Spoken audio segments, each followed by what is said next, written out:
Hello. അപ്പോൾ നമുക്ക് ഇന്നത്തെ കഥ കേൾക്കാം. ഇന്ന് നമ്മൾ പറയാൻ പോകുന്നത് എല്ലാവർക്കും സംശയമുള്ള ഒരു കഥയാണ് കേട്ടോ. 2 കുട്ടികളുണ്ടായിരുന്നു, മക്കുവും മാളുവും. ആരൊക്കെയാണ്? മക്കുവും മാളുവും. ഒരു ദിവസം മക്കുവും മാളുവും തമ്മിൽ ഒരു തർക്കമുണ്ടായി. തർക്കത്തിൻ്റെ കാരണം എന്താ? മക്കു പറയുന്നു കോഴിയാണ് ആദ്യം ഉണ്ടായത്. മാള് വിട്ടുകൊടുക്കുമോ? മാള് പറഞ്ഞു മുട്ടയാണ് ആദ്യം ഉണ്ടായത്.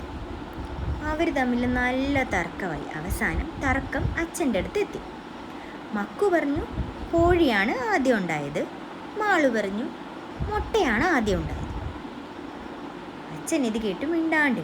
മക്കു വീണ്ടും പറഞ്ഞു അച്ഛാ കോഴിയല്ലേ ആദ്യം ഉണ്ടായത്, കോഴി ഉണ്ടാവാണ്ട് എങ്ങനെയാ മുട്ട ഉണ്ടാവുക?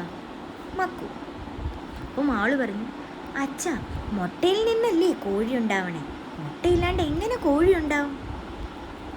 ഈ തർക്കം അവസാനിക്കാൻ അച്ഛൻ ഒരേ ഒരു വഴിയേ കണ്ടുള്ളൂ.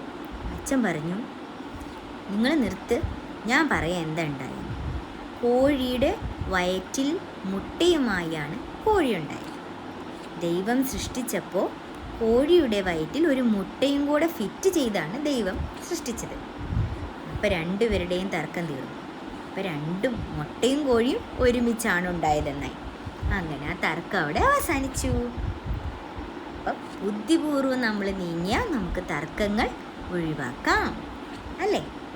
കഥ എല്ലാവരും അച്ഛനോടും അമ്മയോടും ഒക്കെ പോയി പറയണം കേട്ടോ. ബൈ.